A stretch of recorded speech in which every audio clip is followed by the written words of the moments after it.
اعوذ باللہ من الشیطان الرجیم بسم اللہ الرحمن الرحیم الحمد للہ والصلاة والسلام علی اہلہا اللہم صلی علی محمد وآل محمد وعجل فرجہم۔ محترم ناظرین و سامعین، السلام علیکم ورحمۃ اللہ وبرکاتہ۔ آج کی نئی ویڈیو کے ساتھ حاضر خدمت میں ہوں علی روحانی اور آپ دیکھ رہے ہیں ہمارا آفیشیل یوٹیوب چینل۔ آغاز ویڈیو میں حسب سابق آپ سب سے اپنی صحت و سلامتی، اہل خانہ کی صحت و سلامتی سمیت اہل ایمان میں سے جو مریضان ہیں ان سب کی صحت و سلامتی کے لیے دعائے صحت و عافیت کی التماس۔ میرے مرحومین، آپ کے مرحومین سمیت جنوں انس میں سے جو موحدین اور محبان قرآن والے بیت دنیا سے جا چکے، ان سب کی بخشش و مغفرت کے لیے دعائے مغفرت کی التماس۔ الحمدللہ آج پیغام القرآن سیریز کا 25واں درس لے کے آپ کی خدمت میں حاضر ہیں۔ گزشتہ 2 دن کی اس بابت غیر حاضری پہ نہایت معذرت خواہ ہیں آپ سے، کہ ہمارے سننے والے 50-60 مخلصین جو ہیں، جو استفادہ کرتے ہیں مجھے ایسے طالب علم کی طرح، وہی ہیں، لیکن بہرحال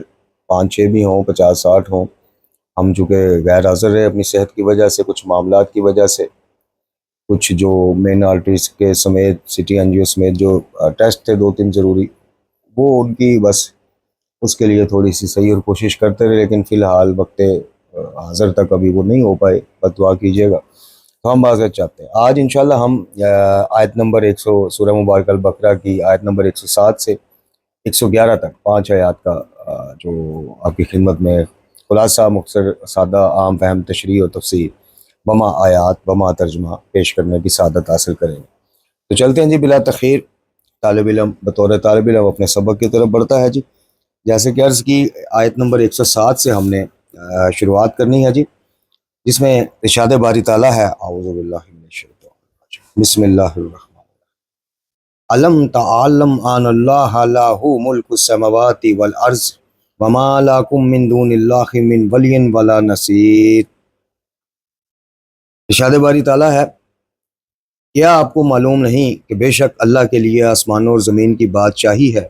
اور نہیں ہے تمہارے لیے اللہ کے سوا کوئی دوست اور نہ کوئی مددگار۔ اگلی آیت مبارکہ میں ارشاد باری تعالیٰ، ام تریدون ان تسألوا رسولکم کما سئل موسیٰ من قبل ومن یتبدل الکفر بالایمان فقد ضل سواء السبیل۔ ارشاد فرمایا، کیا تم چاہتے ہو کہ تم سوال کرو اپنے رسول سے جس طرح اس سے قبل موسیٰ علیہ السلام سے سوال کیے گئے، اور جو کوئی ایمان کے بدلے کفر کو اختیار کر لے گا تو بلا شبہ وہ سیدھے راستے سے بھٹک گیا۔ اب پہلی جو آیت مبارکہ ہم نے آپ کی خدمت میں پیش کی، آیت نمبر 107، اس کا ابتدائی حصہ پروردگار عالم کی لامحدود بادشاہت اور ملکیت اور حاکمیت کی جانب توجہ مبذول کرائے گی۔ جیسا کہ پچھلی آیات میں احکام سے متعلق مسلطوں کی بنیاد پر ان میں تبدیلی یا نسخ کر سکتا ہے، اس بارے میں اللہ تعالیٰ نے بتایا۔ اللہ تعالیٰ نے بتایا کہ میں جو چیز بہتر سمجھتا ہوں وہ نازل کر دوں، پرانی منسوخ کر دوں، وہ محو کر دوں، وہ میں بادشاہ ہوں، میں کسی کا پابند نہیں۔ تو اسی طرح اس آیت مبارکہ میں اللہ تعالیٰ نے بتایا کہ کیا تم نہیں جانتے، اتنا بھی نہیں جانتے تو مشرکین، یہ تو پھر بنی اسرائیل جو تھے، وہ اہل کتاب تھے جناب موسیٰ کی، اس میں تھے، یہ تو مشرکین مکہ بھی مانتے تھے کہ بادشاہی تو ساری اللہ کی ہے، حاکم وہی ہے، خالق وہی ہے، مالک رازق وہی ہے۔ تو اللہ تعالیٰ فرما رہا ہے، کیا تم نہیں جانتے کہ آسمانوں اور زمین کی حکومت صرف ایک اللہ کے لیے، اور اللہ کے سوا کوئی تمہارا سرپرست اور مددگار نہیں۔ یعنی اللہ رب العزت کی ولایت سے، اس کی سرپرستی سے، اس کی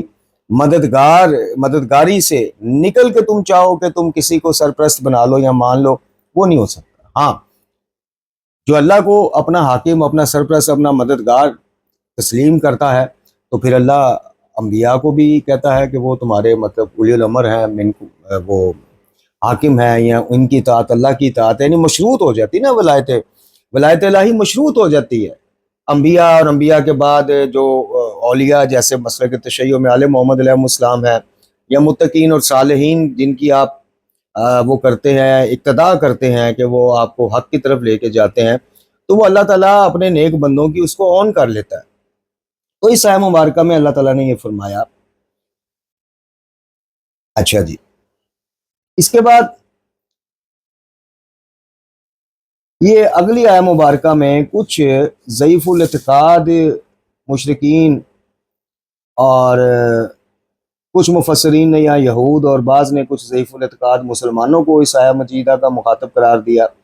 آیہ مجیدہ کے سیاق و سباق کے مطابق کچھ لوگوں نے رسول گرامی اکرم خاتم الانبیاء صلی اللہ علیہ وآلہ وسلم سے بے جا سوالات اور بے مورد اعتراضات کرنے شروع کر دیے۔ بعض نے کہا ہمارے لیے خداوند عالم سے خط پتر منگوا دیجئے براہ راست، یہ ویسے بنی اسرائیل پر زیادہ فٹ آتی ہیں چونکہ یہ حرکات و سکنات شروع سے وہی کرتے رہے، یہ فرمائشیں وہی ہیں، ذرا پیچھے اسی سورہ مبارکہ البقرہ میں چلیے، یہ بیجا فرمائشیں اور بے تکے یہ وہی کرتے رہے جناب موسیٰ سے اور بعد والے انبیاء سے۔ اسی طرح رسول اللہ صلی اللہ علیہ وآلہ وسلم کو کہا جاتا ہے کہ جی ایک خط پتر، یعنی ایک سیدھا ہمارے نام براہ راست ایک خط کیوں نہیں آسمان سے منگوا لیتے کہ جناب، یا بعض دفعہ کہتے تھے کہ فرشتہ آتا جاتا ہمیں بھی دکھا دیجئے، بس بات ختم ہو جائے گی۔ حالانکہ اللہ تعالیٰ نے کہا کہ تم پھر بھی مان لانے والے نہیں۔ تو اس آیہ مبارکہ کا مخاطب کہ رسول صلی اللہ علیہ وآلہ وسلم سے ایسے سوال نہ کرو، مفہوم یہ ہے کہ جیسے موسیٰ سے اس سے قبل کرتے رہے علیہ السلام سے، تو یہ کہتے جی ہمیں خط پتر منگوا دیجئے۔ بعض نے کہا ہمارے لیے نہریں روا کر دیجئے، بعض بنی اسرائیل کی طرح کہنے لگے ہمیں خدا کا کھلم کھلا دیدار کرا دیجئے، بعض فرشتوں کا دیدار کی ڈیمانڈ کرنے لگ پڑے۔ الغرض کہ مختلف اپنے اس کو یعنی دل کی تسلی کے لیے مختلف فرمائشیں کرنا شروع ہو گئی۔ تو ان سب کے جواب میں پھر یہ آیہ مبارکہ نازل ہوئی۔ واضح رہے،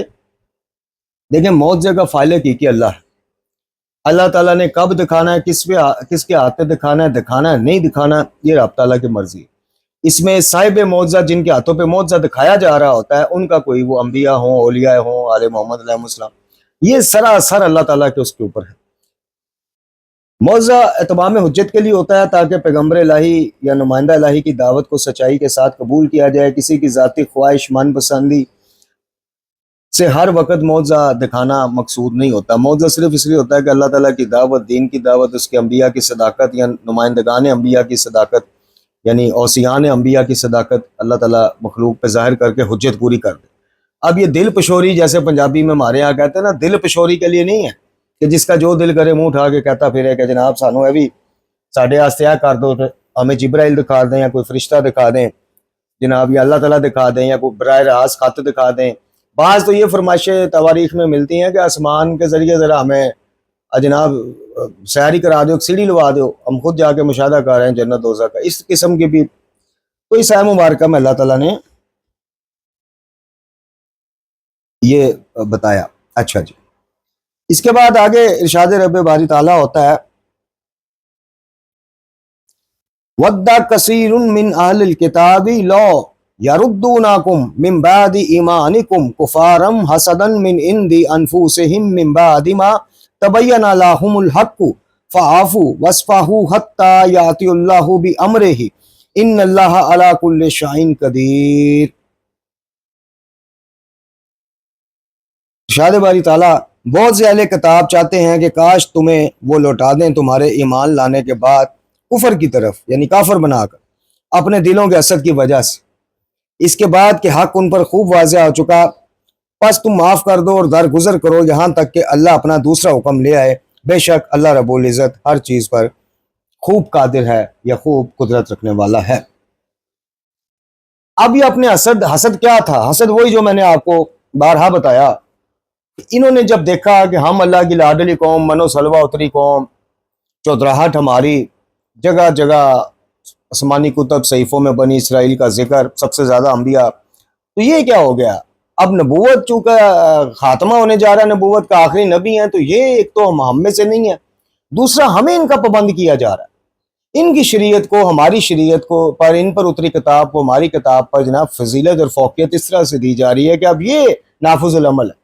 تو یہ حسد جو ہے پھر انہوں نے بظاہر دشمنیاں کر کے بھی وہ کوشش کی، نہیں نکال سکے، میٹھے بن کے کی، اللہ تعالیٰ نے متنبع کر دینا۔ جب انہوں نے منافقین کا سہارا لے کے کوئی کھیل کھیلنا، اللہ تعالیٰ نے متنبع کر دینا۔ تو اب یہ چیز ان کے اندر یہ لاوا پکتا رہا۔ اب انہوں نے ایک اور پینترا بدلا، انہوں نے اہل ایمان کا دوست اور وہ بن کر دل میں حسد رکھ کر ان کو مختلف شک و تردد میں مبتلا کرنا، شک و شبہات کا شکار کرنا۔ تو اس لیے اللہ تعالیٰ نے پھر یہ بتایا، اور قرآن مجید نے معتد مرتبہ مسلمانوں کو اس بات سے آگاہ کیا جگہ جگہ کہ دشمنوں کے عزائم کو ملحوظ خاطر رکھیں، وہ ان کے ایمان جیسی نعمت کے زوال کی تمنا کیے ہوئے، وہی کہ جس طرح ہم نے پٹھے سیدھے کرتوت کر کے اپنی نعمتوں کو جناب اس پہ زوال میں بدل لیا، اپنے عروج کو زوال میں بدل لیا، اپنی لاڈلی قوم سے ہم جناب ڈھیٹ اور پھٹکار شدہ قوم بننے کی طرف ہم چل پڑے۔ تو اسی طرح مسلمانوں کا بھی حال ہے کرو۔ جب تک وہ تمہیں یہودی اور نصرانی یا مشرک نہ بنا دیں چین سے نہیں بیٹھیں گے۔ وہ بیجا سوالات اور مختلف قسم کے شبہات ایجاد کر کے تمہیں دین سے منحرف کرنا چاہتے ہیں، اس لیے تمہیں دشمن کی چالوں سے خبردار رہنے کی ضرورت ہے۔ قرآن کریم نے ان کی مخالفت، ہٹ درمی اور تعصب کی وجہ بھی بتا دی کہ اس کے پیچھے جلن اور حسد ہے۔ تو اللہ تعالیٰ نے بتایا ان کو۔ اچھا اب یہ تھوڑا سا یہاں پہ ہمیں آج کے دور میں بھی چونکہ ہم ساتھ لے کے چلتے ہیں معاملہ، آج بھی صالحین، متقین، موحدین اور محبان قرآن و اہل بیت مثال کے طور پہ جو کہتے ہیں یار تو ہاتھ بن کے پڑھ یا کھول کے پڑھ صحیح رب کے سجدہ کر، جی یار تو درود ابراہیم پڑھ یا اللہم صلی علی محمد و آل محمد پڑھ صحیح درود پڑھیا کر، یعنی ایک ہو جاؤ نیک ہو جاؤ کا فلسفہ اور نظریہ اور سلوگن لے کے جو لوگ چلتے ہیں، تو ادھر بھی جو متشدد ذہن ہے ناسبیت سے بالکل متاثر شدہ اور بدقسمتی دیکھی ہے کہ جو فرقہ امن کہلاتا تھا کسی دور میں، وہ ہمارے بھائیوں میں سب سے زیادہ اس ٹائم ناسبی اگ رہے ہیں، چشموں کی طرح پھوٹ پھوٹ کے باہر آ رہے ہیں۔ اور ادھر تو پھر بیڑے گھر کو ہوا ادھر ایک یاری بٹھا دیا، ایک اسفانی بٹھا دیا۔ تو یہ لوگ کہتے ہیں کہ نہیں جناب، اب جیسے فیس بک پہ آپ دیکھتے ہوں گے، اب وہ ممتاز نقوی ٹائپ کے اور وہ اظہر حیدری کا جو بیٹا ہے جو وقرئی گل، میں تو حیران ہوں قائد ملت صاحب سمیت دیگر قائدین پہ سرعام محدثین محققین کو گالیاں دے رہا ہے ان کے بہرحال۔ تو وہ کہتے ہیں کہ جی وہ اس نماز میں، اور معاذ اللہ معاف کرے نقل کفر نہ بشد، کہ کوٹھے پہ چلے جاؤ کسی اس پہ یا علی ولی اللہ کے بغیر نماز پڑھ لو ایک جیسی ہے معاذ اللہ۔ اسی طرح ہاتھ باندھنے کے اوپر کہ جی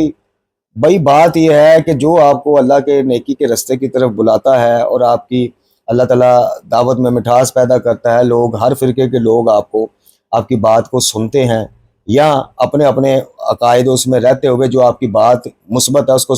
تو کچھ لوگ آج بھی حسد اور جلن کا شکار ہو جاتے ہیں۔ چلو جی یہ کہ دسے گا یہ تھے آپ ہیں، اس کو یہ نہیں کرنا آتا، وہ نہیں پڑھنا آتا، دیکھ کے نہیں آتا، زبانی نہیں آتا،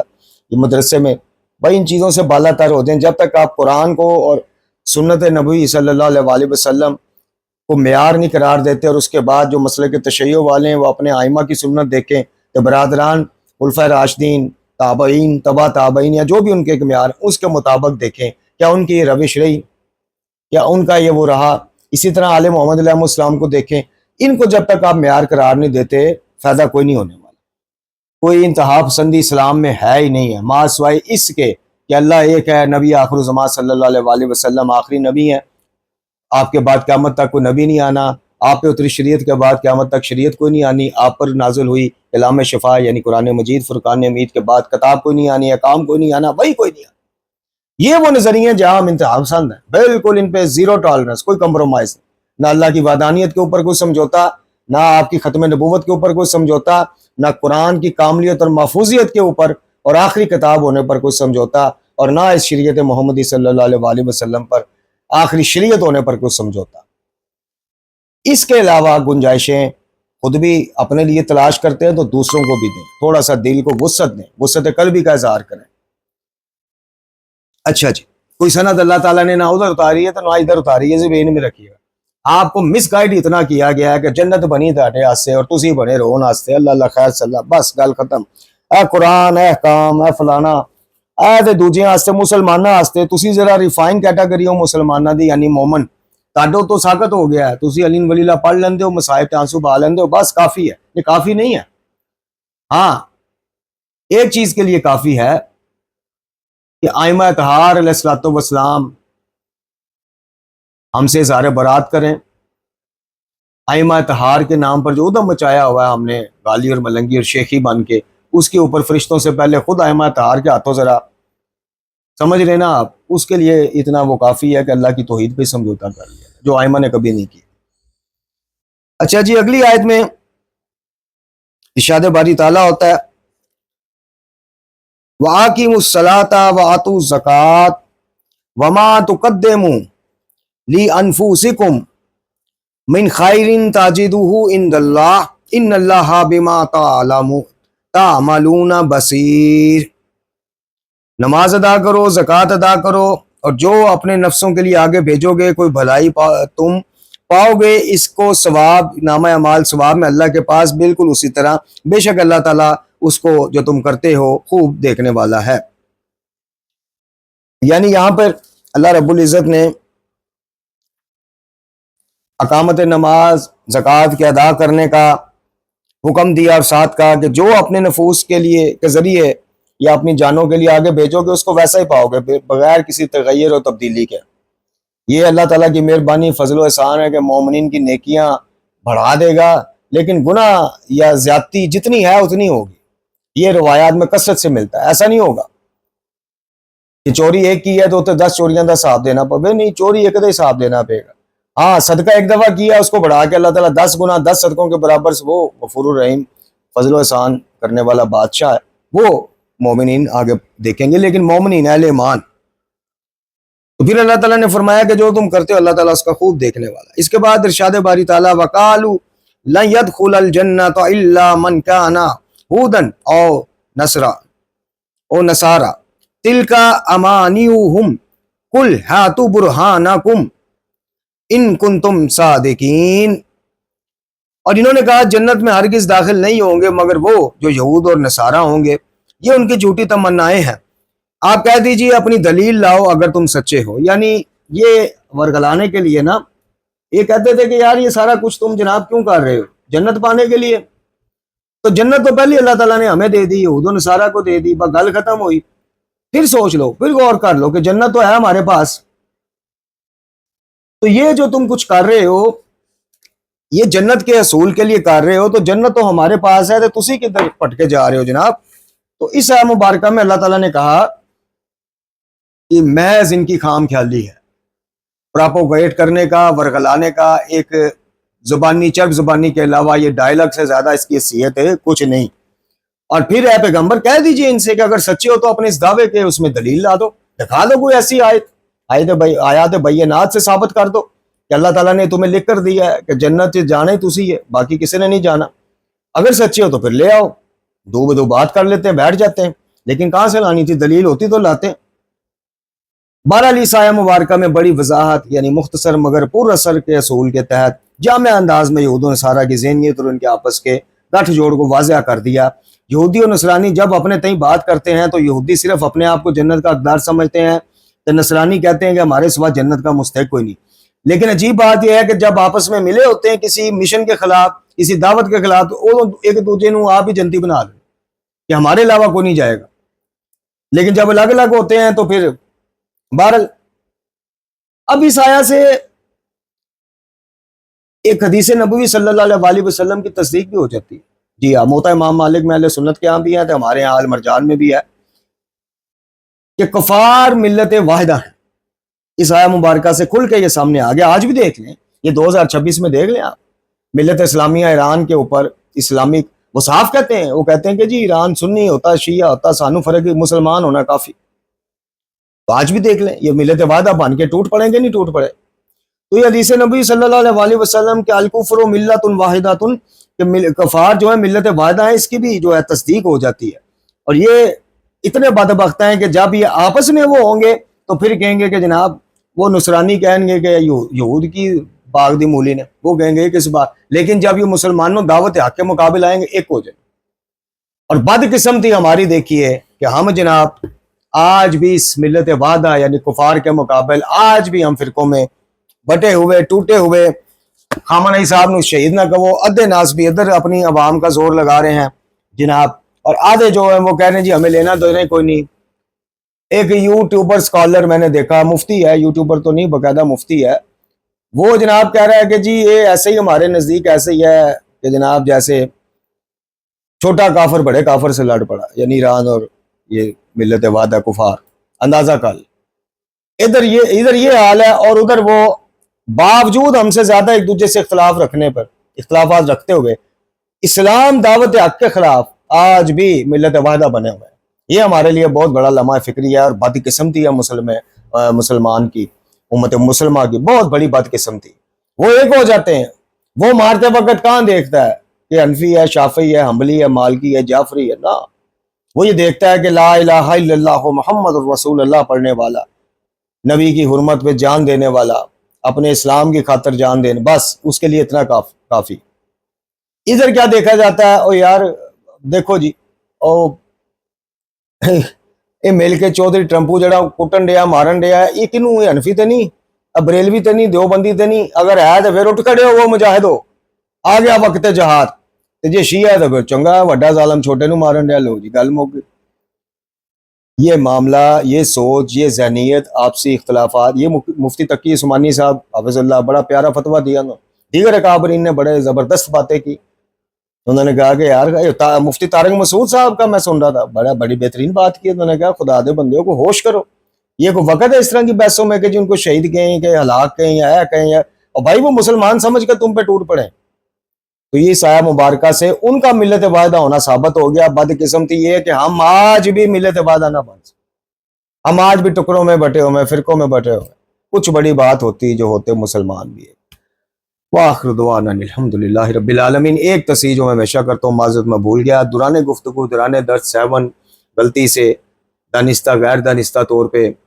حادثار کی گفتگو میں کوئی زیر زبر پیش کے فرق آ گیا ہو، کسی کی دل آزاری ہو گئی ہو، کوئی بھول چک ہو گئی ہو، رب تعالیٰ سے میں معافی کا طلبگار اور آپ سے بھی معافی کا خواستگار۔